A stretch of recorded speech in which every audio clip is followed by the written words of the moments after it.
Hello students, मैं सुमित कुमार शर्मा आप सभी का गुडविल लर्नर्स चैनल पर यूट्यूब चैनल पर स्वागत करता हूं और उम्मीद करता हूं कि आप सभी स्वस्थ होंगे और मन लगाकर जो है पढ़ाई कर रहे होंगे। तो प्यारे बच्चों, आज हम लेसन नंबर 2 का इंग्लिश प्रोज का लेसन नंबर 2, इसका नाम काबली वाला है, उसका पहला पैसेज पढ़ेंगे। तो आइए पढ़ते हैं। इसमें जो है, इसमें लेखक हैं रविंद्रनाथ टैगोर जी। इसमें जो है वो अपनी लड़की के बारे में बताते हैं क्या कि माई 5 years old daughter mini can not live without chattering, कि मेरी 5 साल की बेटी या पुत्री मिनी कैन नॉट लिव नहीं रह सकती है विदाउट चैटरिंग, विदाउट बिना चैटरिंग, विदाउट के बिना चैटरिंग बात करना।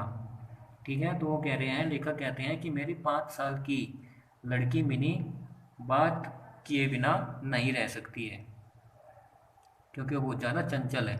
आई रियली बिलीव, मुझे पूरा यकीन है, दैट कि इन ऑल हर लाइफ, अपने पूरे जीवन में, she has not wasted a minute in silence, she has not wasted a minute in silence, कि उसने अपने 5 साल के पूरे जीवन में उसने एक भी क्षण शांति से नहीं बिताया है। साइलेंस, इन साइलेंस, शांति से, और वेस्टेड बिताया है। हर मदर, उसकी माँ, इज ओफन वैक्सड, ओफन प्राय वैक्सड, परेशान हो जाती है। एट दिस, उसकी माँ उसकी ज़्यादा बोलने की आदत से परेशान हो जाती है। And would stop her petrol, and would stop her petrol, उसकी बकबक बंद कर देती है। बट आई वुड नॉट, लेकिन मैं ऐसा नहीं कर पाता हूँ।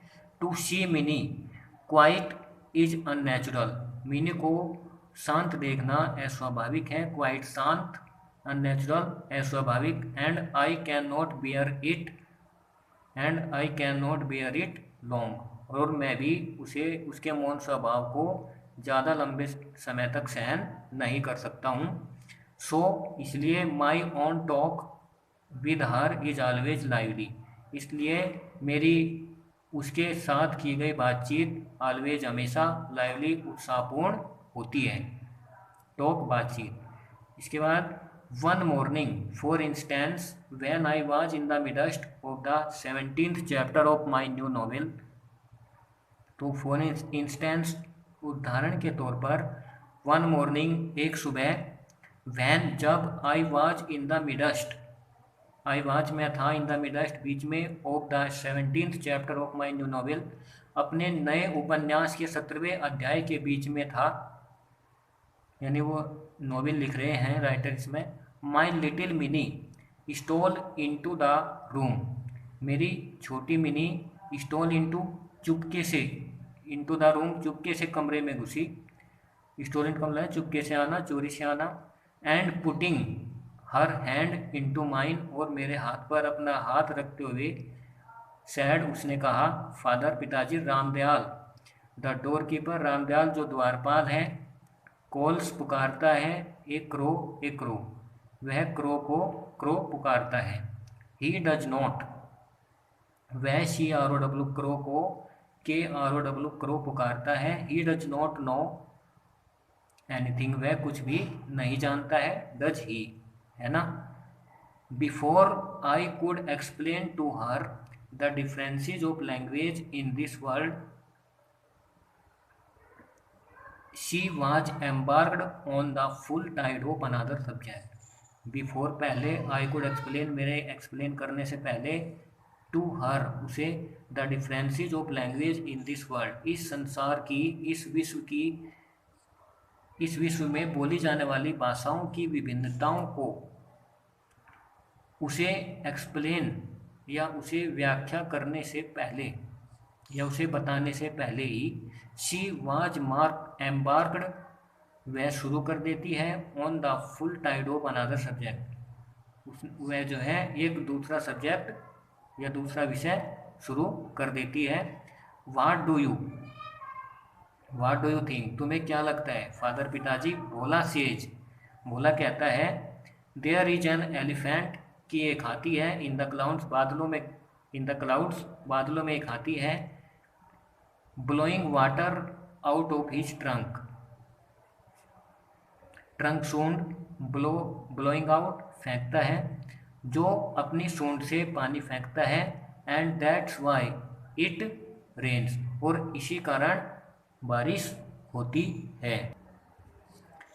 एंड देन, और फिर, डार्टिंग ऑफ ए न्यू, एक नया और जटिल प्रसंग या एक नया और जटिल person, while I sat still making ready some reply to this last saying, लेखक कहते हैं कि जब मैं उसके पिछले यानी पिछले क्वेश्चन का, पिछले पर्सन का उत्तर देने के लिए अपने आप को तैयार करता हूँ या देने के लिए तैयार होता हूँ, तो उससे पहले ही वह एक नया, डार्टिंग ऑफ ए न्यू, एक नया एंड जटिल और जटिल पर्सन प्रस्तुत करती है।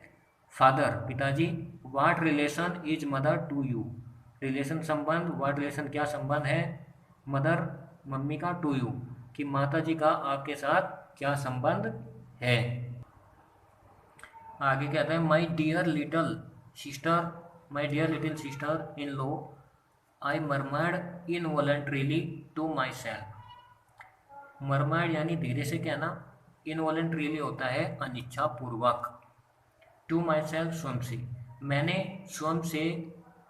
मैंने अनिच्छा पूर्वक स्वयं से धीरे से कहा, अपने आप से धीरे से कहा क्या, कि my dear little sister in law, कि मेरी छोटी साली, but with a grave face contrived to answer, grave face contrived का मतलब होता है कि लेकिन उसके इस पर्सन का उत्तर देना अपने आप को भंवर में फंसाने के बराबर था। ग्रेव फेस कंट्राइव्ड मतलब है किसी भंवर में अपने आप को फंसाना, ठीक है। तो but with a grave face, grave या गंभीर या कब्र भी हो सकता है, तो grave face contrive to answer, तो यहाँ पे इसका मीनिंग ये निकलेगा कि उसके आंसर का, उसके क्वेश्चन का जो उत्तर देना जो है अपने आप को ग्रेव फेस कंट्राइव्ड किसी भंवर में फंसाने के बराबर था। तो मैंने उसका ध्यान हटाने के लिए गो एंड प्ले विद भोला, मैंने उसको कहा कि गो जाओ एंड प्ले खेलो विद भोला, भोला के साथ खेलो, मीनिंग आई एम बिजी, मुझे काम करना है। आज की वीडियो आपको कैसे लगी, उम्मीद है आपको अच्छी लगी होगी। इसके लिए धन्यवाद।